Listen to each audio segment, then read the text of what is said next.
It was to her, at her ironing or mending, that I read my first Shakespeare, and her old textbook of mythology was the first that ever came into my empty hands. She taught me my scales and exercises too, on a little parlor organ which her husband had bought her after 15 years, during which she had not so much as seen any instrument except an accordion that belonged to one of the Norwegian farmhands.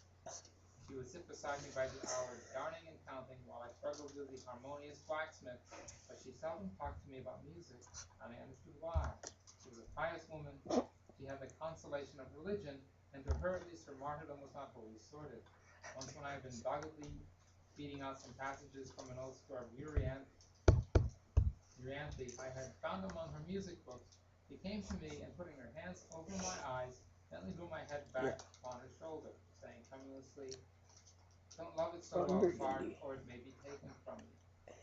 Oh, dear boy, pray that whatever your sacrifice be, it is not that."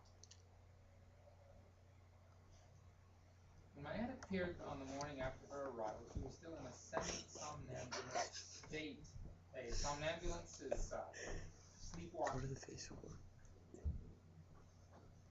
She seemed not to realize that she was in the city where she had spent her youth, the place long hungrily Oh, dude, that looks so cool. Look at my shirt. So wretchedly train-sick It's like it's imprinted. She had no recollection of anything but her discomfort, and to all intents and purposes, there were but a few hours of nightmare between the farm in Red Willow County and my study on Newbury Street. I had planned a little pleasure for her that afternoon. Why would you do that? For some of the glorious moments No, no, she are. when we used to live together in the straw Blink thatched your cow eyes. shed, and she, because I was more than usually tired, or because my husband had spoken sharply to me, would tell me of the splendid performance of Meyerbeer's Les Huguenots that she had seen in Paris in her youth. There's an 1836 opera. Huguenots are French Protestants. There was actually a massacre of Huguenots What if I look like that? What if I look like this? in France.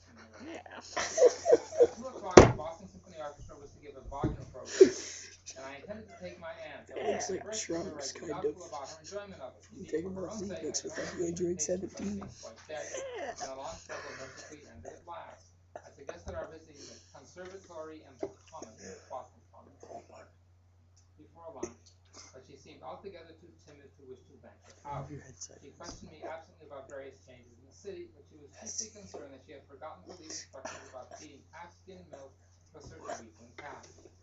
"Old Maggie's calf, you know, Clark," she explained, evidently having forgotten how long I had been away. She was further troubled because she had neglected to tell her daughter about the freshly opened mackerel in the cellar that would spoil if it were not used directly. Immediately. I asked her whether she had ever heard of any of the Wagnerian operas, and found that she had not, that she was perfectly familiar with their respective situations, and once possessed the piano score of the Flying Dutchman. I began to think it would have been best to get her back to Red Willow County without waking her, and regretted having suggested a concert.